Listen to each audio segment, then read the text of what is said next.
म्हणजे तो प्रश्न खूप कमी लोक विचारतात की माझ्या या आयुष्याचं पर्पज काय.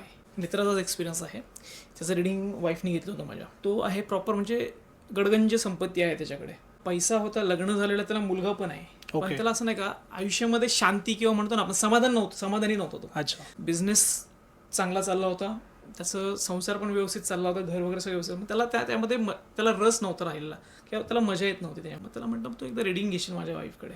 सो त्यांनी रिडिंग्स घेतल्यानंतर त्याच्यामध्ये त्यांनी प्रश्न केला की माझ्या या आयुष्याचं पर्पज काय, माझा जन्म का झालेला आहे. ओके.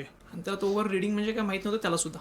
ओके. तो पत्रिका किंवा गुरु वगैरे होते त्यांच्याकडे जायचा, त्याच्याकडून जाणून घ्यायचा प्रयत्न करतो, पण त्याच्याकडून त्याला पण समाधान नाही मिळालं. आम्हाला दोघांनाही दिसलं की पास्ट लाईफमध्ये तो एक फार्मर होता आणि त्यांनी झाडाला स्वतःला लटकून घेऊन रेडी केलं होतं. ओके. तो शेती करून सगळ्यांचे पोटं भरायचं त्याचं स्वप्न होतं, पण काही कारणास्तव कर्जाखाली दबल्यामुळं त्याला ते करता नाही आलं. ते कार्य पास्ट लाईफमध्ये त्याचं अपूर्ण राहिलं होतं. अच्छा. त्याला ते या लाईफमध्ये पण करायचं होतं, पण त्याला कळतच नव्हतं की त्याला सुचत नव्हतं काय करायचं. ओके.